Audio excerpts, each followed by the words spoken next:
What's going on, everybody, and welcome back to another episode of JaAR.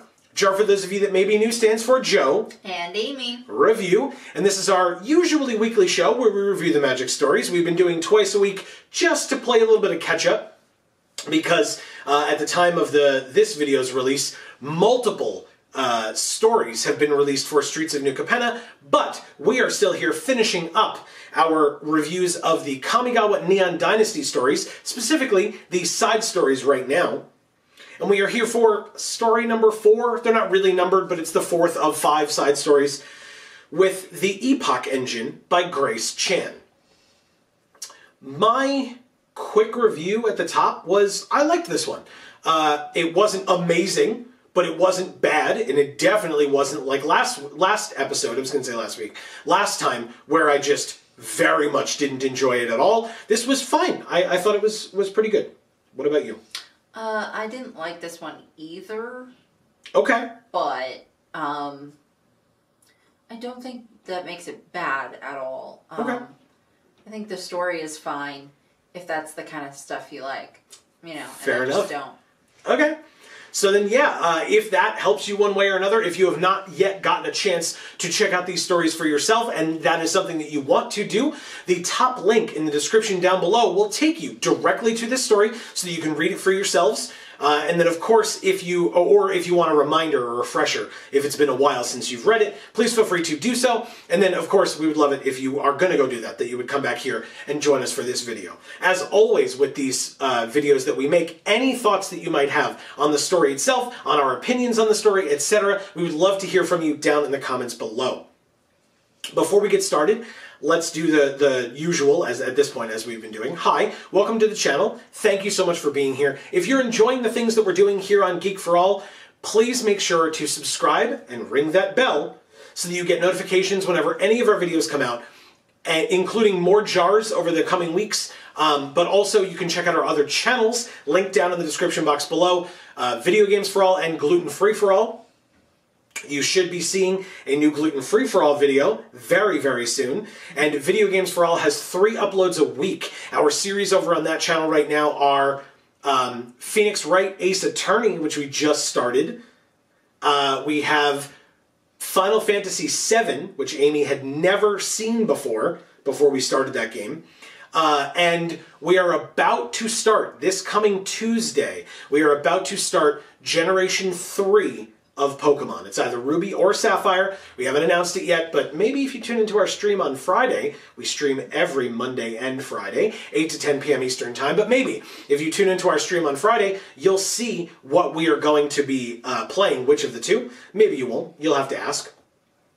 But, yeah, on Tuesday we will start the 3rd generation of Pokemon, either Ruby or Sapphire.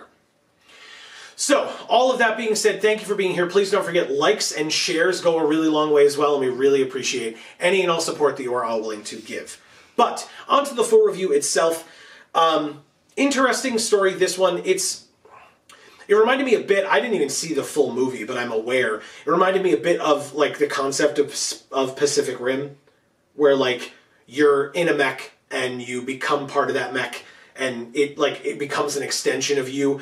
But the implication that Kotori made was that the older mechs that she had piloted that weren't the Epoch engine were kind of slow and laggy, which just sounds like video games to me. Not that we didn't just talk about video games. Sounds like video games to me that, like, a mech. Like, you'd sure, expect a mech to be that way. Right, but like, yeah, like slow and whatever. But this one is not that. This Epoch engine is very advanced thanks to Katsumasa. So, but it was interesting, even without knowing too much about Katsumasa and his mechs and stuff. It seemed still pretty obvious to me at the start of this story that the Epoch engine was going to be some trouble. Of course. Like that. I mean, obviously, you know, you could argue, well, yeah, Joe, otherwise there's not a story. I get that. Oh, yeah. But the story could have come from anywhere. That, like, it fell into the wrong hands or something like that, right? Like, there's a lot of, like, different cliches, but the way that it was being discussed was, like, in the beginning, it was very much like, oh, this is going to be a problem. Like, we're gonna come across some issues, aren't we? And sure enough, we did. That was, again, it was not that big of a surprise when it actually occurred. Yeah, I wasn't surprised at all, and it was a little rote. Yeah, it's kind of interesting. Story I heard a million times before, so... It's kind of interesting. I guess it was put there, talking about, we're introduced to Kotori's friend Arima. And I feel like they touched on Arima, like, multiple times, and then it kind of went nowhere by the end of the story. Yeah. Right? Yeah. Like, it seemed like there was supposed to be more there. Yeah, like after everything happened, like, okay, we should find out where Arima is, what she's up to. Yeah, and, like, maybe they used Arima to kind of... I just said Arima. It's Arima. Arima, yeah. I was like, I missed a syllable there. maybe they were doing it just to, like, let you know, because they mentioned it, like, twice with regard to Arima, that they're not really welcome in Otawara and with the Futurists, because they're an outsider. They mention in the story that they have darker skin tone as well, and it kind of indicates some bigotry, maybe some racism, depending on how you want to look at it. Which I find interesting because there was kind of a big point in Ravnica, was it, I guess? Where there was a discussion about, like, racism just not existing on one of the planes. And the Magic Story team was very adamant about, like, it doesn't have to. You don't have to have racism or bigotry even in a fantasy world. Like, some people argue, well, you want to make it read like the real world, there could be some. And they're like, no, there isn't any. So for there to here be kind of blatant, I mean, it was mentioned, like, multiple times. And I think maybe the presence of Arima and the mention of the bigotry, at minimum bigotry, with regards to Arima, maybe that was just to, like, prepare you for why Katsumasa might be, like, sending Kotori and these Imperials to attack Jukai monks, as opposed to, like, Reckoners? Reckoners. So maybe that's what it's for, just to show you, like, hey, by the way, Katsumasa, kind of not a great dude, right, morally.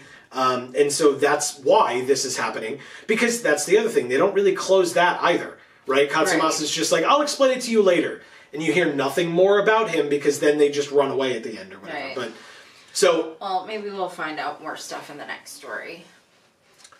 Maybe. Maybe the 5th story has that. I assume it will just be something different.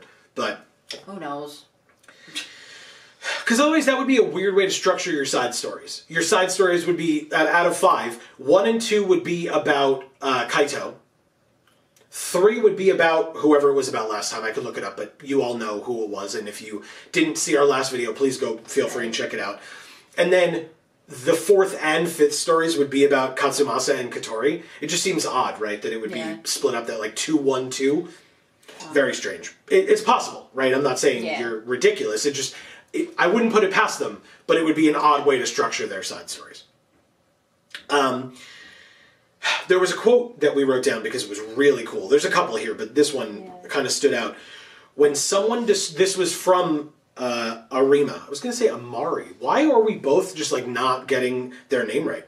Arima says, when someone destroys a tree slowly, whittling away an inch every day, you might not notice anything until you can see right through the forest. That's really cool. Yeah. And it's, I mean, it's got, I would say, such a multitude of real-world applications. Oh, yeah. That, like, if I were to tell you what I was thinking of, you could probably, like, write in the comments, like, that's not at all what I was thinking of. I was thinking of this. Because I think there's so many different things that works for. Sure. It's just such a great line. I like it a lot. If you want to leave what you thought of from hearing that line in the comments, you're more than welcome to do so. We would love that. I thought it was interesting that when Kotori, in the beginning, talked about her pre-combat checks, right? Okay, this, and we gotta do this, and let me check this. That seems relatively common to me. Like, when we were teaching you how to play Magic, and we were doing, like, two-headed giant events and stuff at pre-releases, we would say... I still don't know how, but...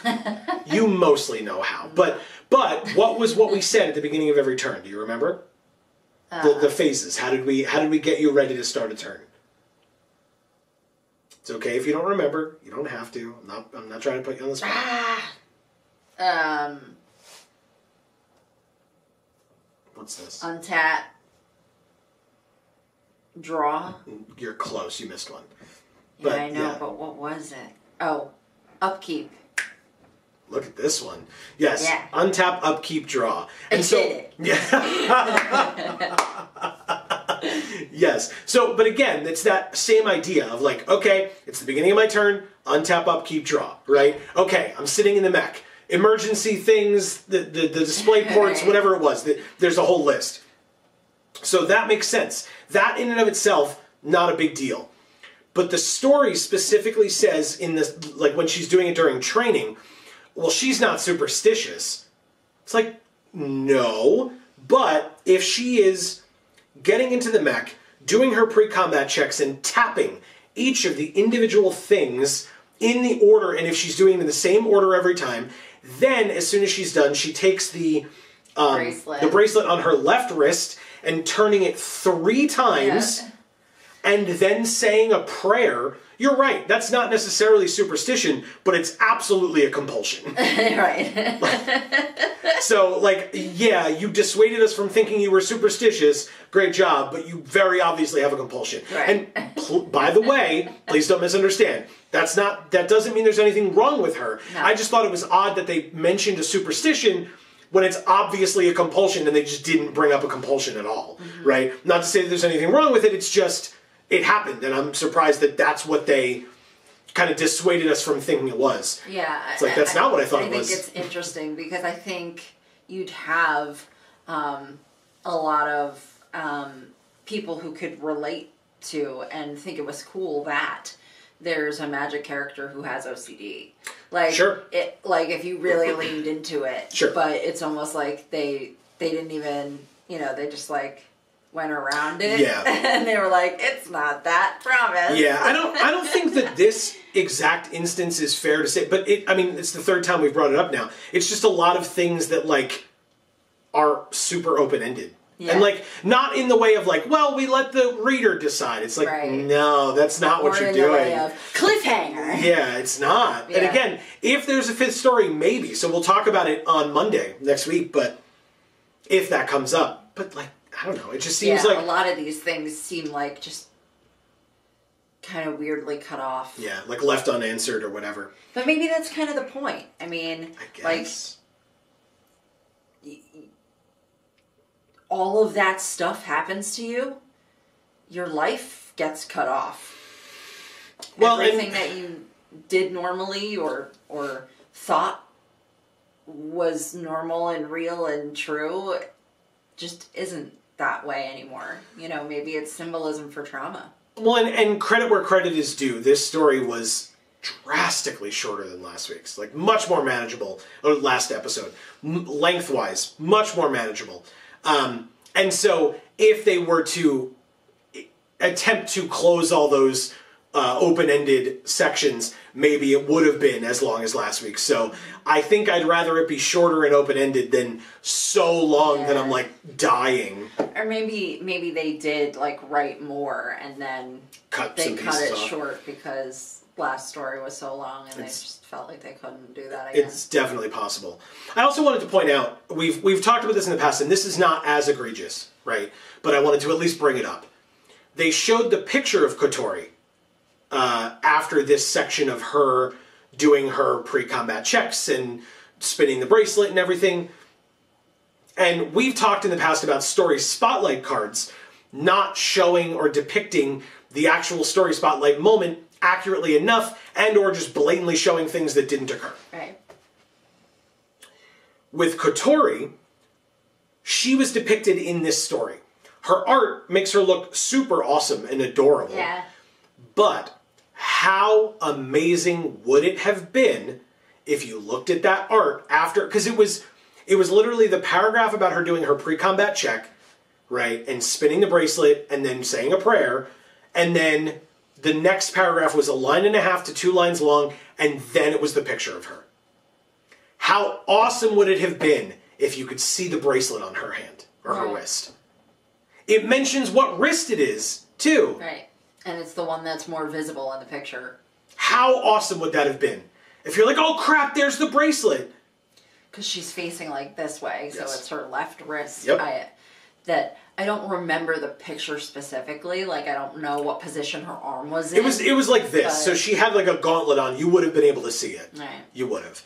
So I just, come on. Like, I get it that they're so disjointed, but like, you're just missing out on such a cool opportunity. Yeah. And that like... It really is. But like you said, it's too minimal a detail. You can't even get large details right. Well, and think about it. As far as I know, and I could be wrong on this, but as far as I know, Kotori is from the Commander set that goes along with Kamigawa Neon Dynasty, not from the main set. And if that's the case, like, Commander players are...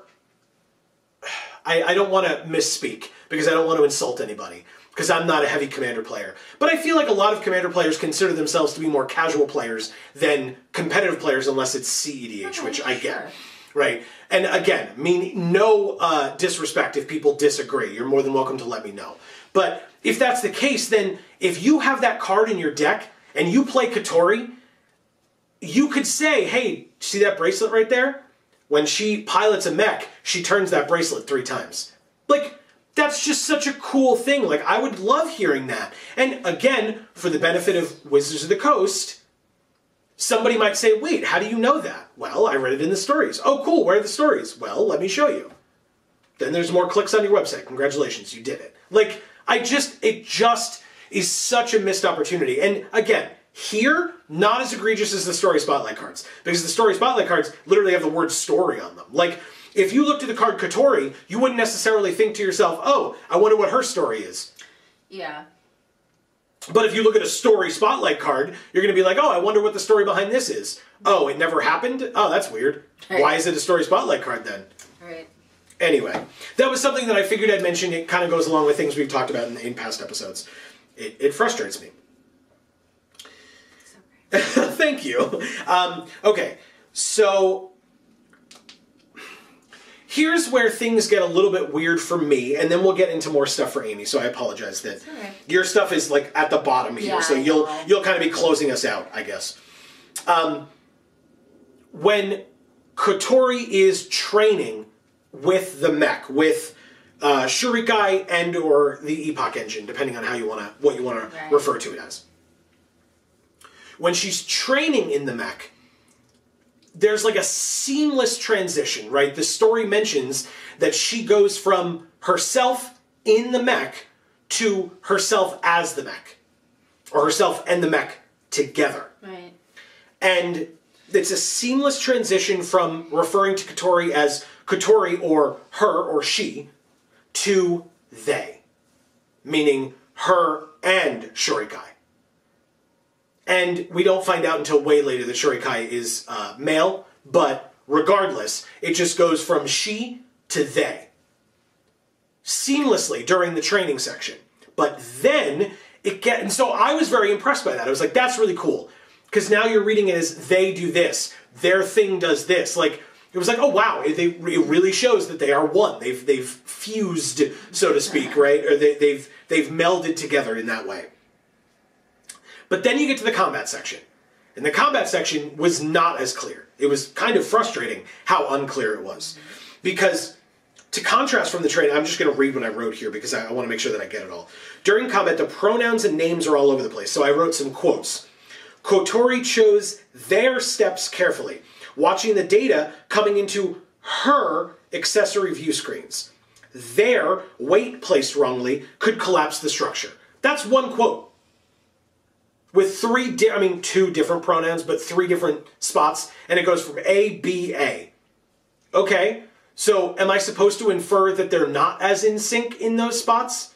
Like, you had an explanation for that one in particular, if you want to talk about it. She's the one looking at the screens. Right. This, the Kami is not. Right.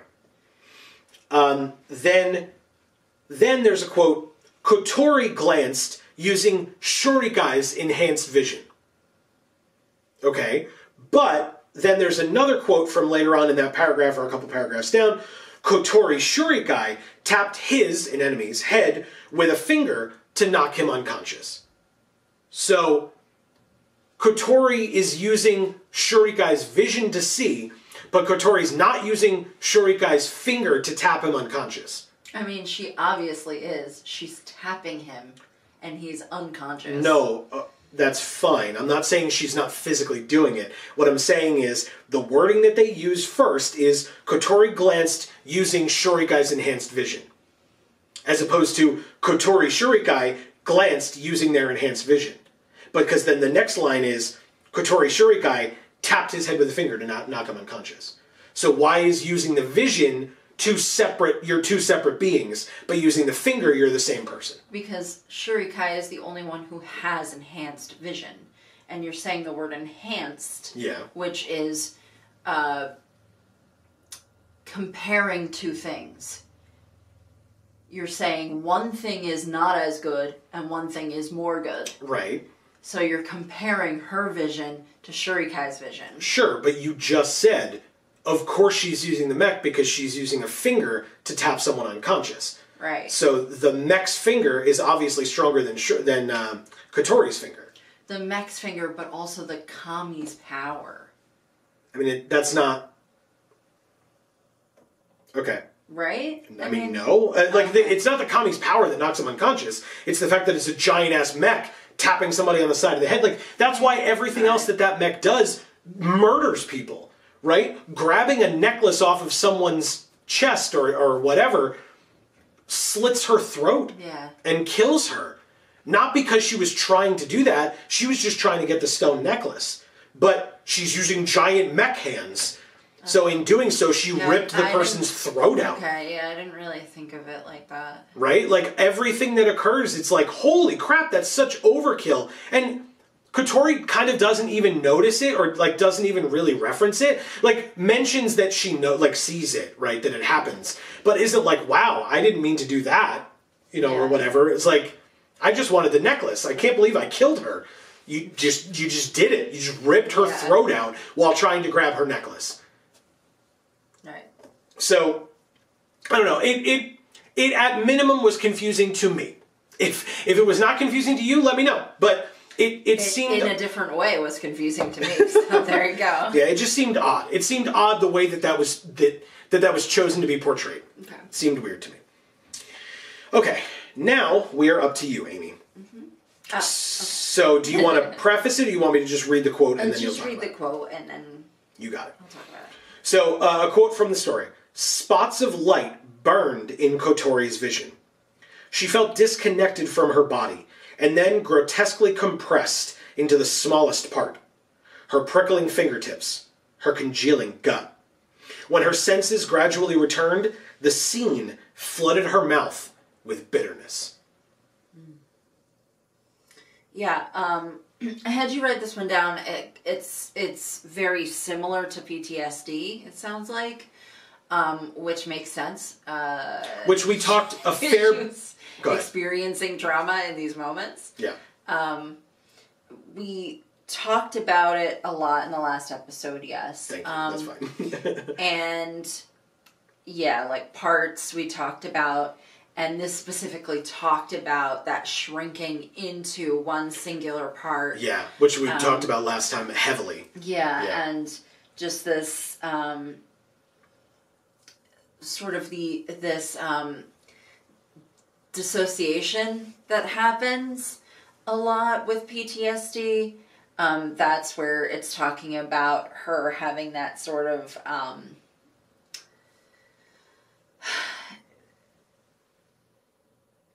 I'm trying to look at the quote so I can see. Like, it starts here. Yeah, it and says goes like to here. disconnected from her body, stuff like that. Yeah.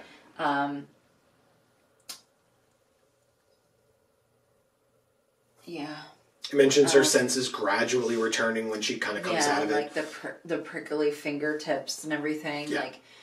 Like, different people experience those sort of symptoms differently, as different things. But, like, the same person is going to experience it similarly each time they do. Does that make sense? Mm-hmm. Oh, okay. So that's probably something that, if she's experienced trauma in the past, that's probably something she's familiar with. Right. And if she hasn't really, going forward, she probably will be familiar with it, because it will get triggered. Will get triggered. Yeah. Flooded her mouth with bitterness, I think, is trying to be two things at once. I think it's kind of trying to be that, but at the same time, I think it's trying to be symbolism of just like the bitterness that all of this has caused her to have. Right, because it says the scene flooded her mouth with bitterness. So she's looking around and noticing all these dead bodies everywhere, and like kind of, again, coming back to the realization of like, holy crap, look at this place. Look what's been done. And then she was back here and like, oh my God. Yeah. What did I just do? Yeah, exactly. What just happened? Yeah. Yeah. So yeah. And that's absolutely like being sucked into that small like part, letting that part take over. And then once you come back to reality, like you have to deal with what the aftermath is. Yeah, you gotta like try to pick up the pieces from where definitely it left been everything. There, not in such circumstances. God, yeah, thank God. Thank you for clarifying that to everyone. But yes, I've been in that type of situation. Yeah. The other thing I had here was I just looked up cortisol because I didn't have you write that down. Right. But there was an area of the story, I think probably midway. I thought it was towards the end as well. Okay, well. But regardless, go on. Where they talked about cortisol. Yeah, she mentioned she was like, felt the cortisol or flooded with cortisol or whatever. Yeah. So I just wanted to like read off some facts about cortisol, and then we can leave the sources in the description of the video or something. We'll do a pinned comment again, I guess. It'll probably be a little bit easier. Oops, I just if it allows us. accidentally clicked that. If not, check the description as well. That's totally fine. Whichever, because it'll be in one of the two places. Yeah. So this is a study where they. Okay, so I'll read it and then I'll explain it. So PTSD patients had 122% higher cortisol levels during script exposure, 69% higher cortisol levels during recovery, and 60% higher levels in the period leading up to the script exposure compared to controls. That's crazy. So this is an experiment, right? Wow. So script exposure means the script of the trauma that they suffered, right? And so being exposed to that script. So having somebody like read that off. I was going to say, them. Like in an attempt to trigger them kind of a thing? Correct. Okay. So that they can read what happens to their brain in that scenario. Right. When exposed to that trauma. Right. So during script exposure, 122% higher cortisol levels. Jesus. Okay? 69% higher cortisol levels during recovery from the script exposure. And 60% higher levels in the period leading up to the script exposure. Because they know it's going to happen. They're not blindsided by it. Because they know it's happening. Yeah, because that would be a little unethical. And so when it says compared to controls, controls are people without PTSD that they're comparing it to, right?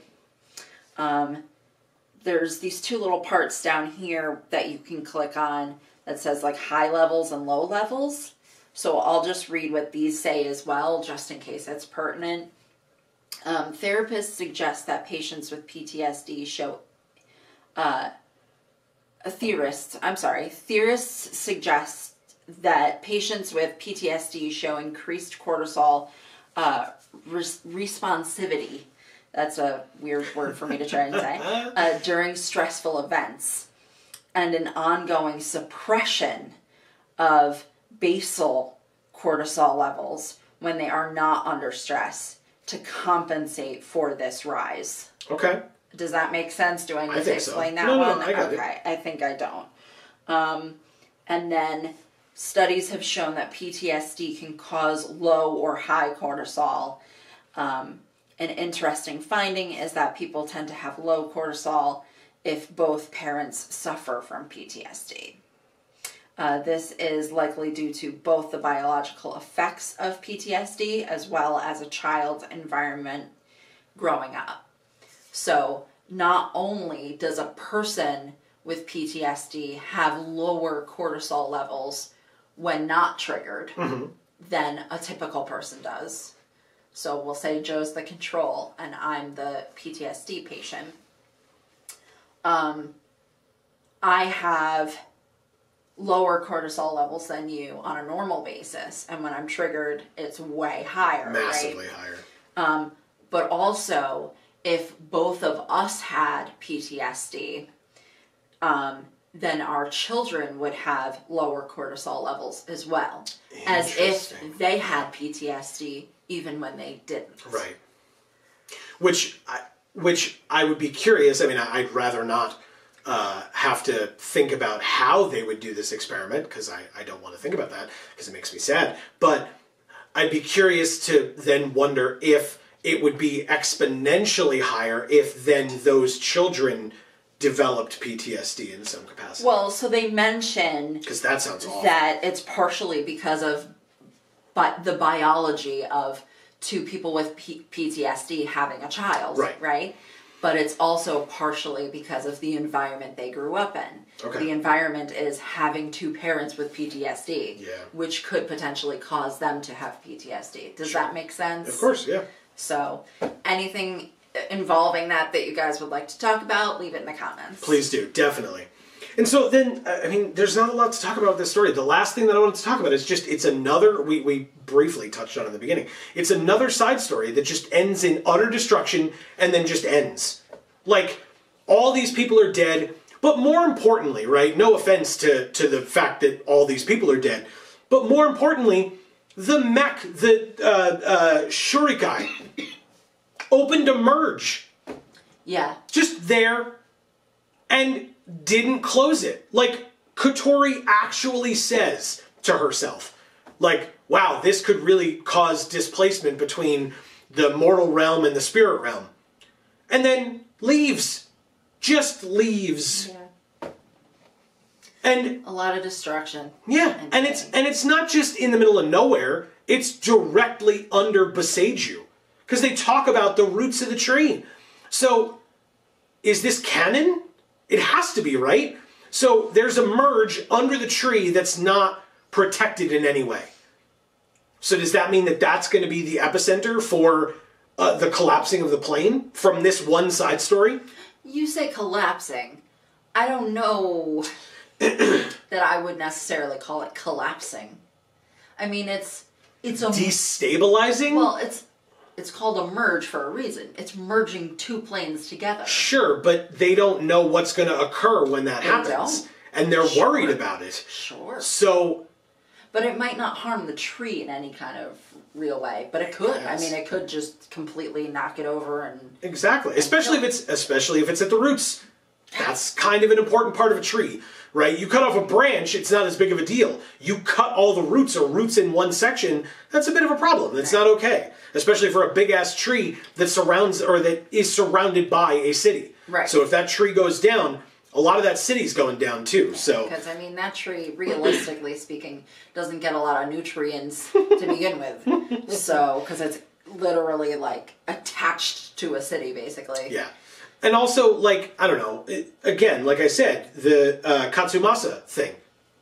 Totally closed off, doesn't matter. Like, Kotori just leaves. Katsumasa lied to her and or was perpetrating some, like, pretty nefarious and shitty things for, against these Jukai monks. Yeah. Because Katsumasa's like, you gotta trust me, I would never do anything to you or make you do anything that's not proper. Right. But... that's wrong. But you also said wrong. Right, but you also didn't respond to her when she spoke directly into your mind. Right. So did the Kami cut that transmission off so that Katsumasa wouldn't get it? Or did Katsumasa actually do something nefarious and was just like, well, she's already killing people, so I guess I don't have to tell her, you know, or whatever the case may be. It's just like, again... It's shitty. One thing that I learned, I'll reference Critical Role, right? It's on our set. I can talk about it a little bit. Not a big deal. For people who are fans, you'll understand this. For people who are not, I will do my best to explain. So please don't tune me out if you're not a fan of Critical Role. Shouldn't be that big of a deal. One of the things that they did, because this can reference any D&D game, campaign, etc. If you're running a full D&D campaign that's going to take weeks, months, multiple sessions, hours and hours and hours, your character is going to be super important to you if you're a player, right? For most people. Some people may be like, whatever, I don't care, I'll write up a new character, who cares? But you want that character to have a story. You want their backstory to build and to allow them to change and grow as a person, grow in their abilities, etc. That's super important. For a one-shot, it doesn't necessarily matter as much. Your character can be as crappy as you want them to be. They could be the greatest person in the world. But at the end of that one shot, if they're dead, some people may say, okay, who cares? It's the one shot's over, right? You may still be very attached to that character during your one shot. And so you may say, no, I want this person to live. I want them to have a family. I want them to grow, buy a farm, or own a shop. Like whatever their future might entail. And that's perfectly fine as well. It's your character. But other people may say, you know what? It's a one shot. Right. If this person goes out in a blaze of glory, and then there's 45 minutes left in the session where I just get to sit back and enjoy watching everybody else finish the game, that's fine. You don't have to draw up a new character for that last 45 minutes. Just sit back and enjoy the fruits of your labor. And so maybe that's what's happening here, is that all these side stories are like, hey, here's these legendary creatures. They're gone now by the end. They're gone. Everything that they came in contact with is destroyed. Everyone's dead. Everyone they've ever met is dead. Board wipe. But it doesn't matter because they get to move off on their own. I guess that's fine, but my question is, there's some plane altering implications at the end of this one. Yeah. This merge being left open could be just a generic thing in general and not a big deal. Or it could destroy Boseiju and help to destabilize the plane. Well, it's definitely destabilizing the plane more than it already is, because every single merge that opens is doing that. Right, but they're containing them with those gates or whatever, or at least they feel like they are. Yeah. We don't know. That's a very good point. We don't know. Yeah. We have no idea. And it doesn't seem like this is going to...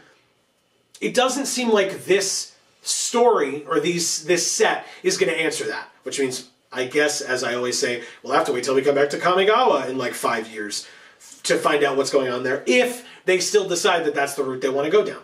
Well, I would argue that that specific spot is, yet again, like the last JaAR that we did, a moment where, at least in this story, the narrative is less important than the symbolism of what it means to be triggered by PTSD, completely out of control, cause a bunch of harm and destruction to the area, everybody else, whatever, and then just kind of go off on your own and never actually do the other piece of figuring out that what you just did is a problem and you can't walk away from that. You have to take responsibility for that and like fix it, you know? So in this story, that symbolism is more important than the narrative, but I'm gonna guess in the next story, it's gonna pick up that narrative piece where it left off and make it matter to the narrative. See, and I don't buy it. I think this story is over. Like, I don't think we talk about this ever again. Because again, there's one story left, and you talk about like a merge just being left unfettered in under Boseiju like that. I imagine it's going to just be left like that, and it's going to bother the crap out of me. Wow. But I'm just saying. Okay. I mean, I think that's a pretty fucking big deal. So I think if the story doesn't reference that at all, I'll be pissed. I'm willing to be wrong. I'm always willing to be wrong. But we shall see come the next story, which, by the way, will be out this coming Monday. Then the first Monday in April. So Thank you all so very much for joining us. We really hope that you enjoyed this particular video. Definitely stay tuned, as I said, for Gluten Free for All this week. Stay tuned to Video Games for All as well. All those links down in the description below, or those two things will be popping up kind of here in front of us at the end of the video, so you can subscribe to those two channels that way with the little circles with our logo in them. But please don't forget that realizing that, you know, even ending up looking up scientific studies that were done based on a Magic story that you read is a really great way and giving us your opinions on them is a really great way for you to join us as we show off our Hashtag Vorthos Pride. Yes, that's right. I may have stumbled over my words, but it's fine. We're moving on. I do that all the time, so it's cool. Don't forget to join us. Look better when you do it, right? Don't forget to join us every Monday and Friday when we go live, 8 to 10 p.m. Eastern Time. Mondays are MTG Arena. Fridays, this Friday, continuing our playthrough of X-Men Legends 2, Rise of Apocalypse for the PlayStation 2. And on the PlayStation 2. But for now, from us here at the Geek for All family of channels, I have been Joe. And I'm Amy. And as we always say, in whichever video of ours you watch next, we will see you all next time. Thanks, everybody.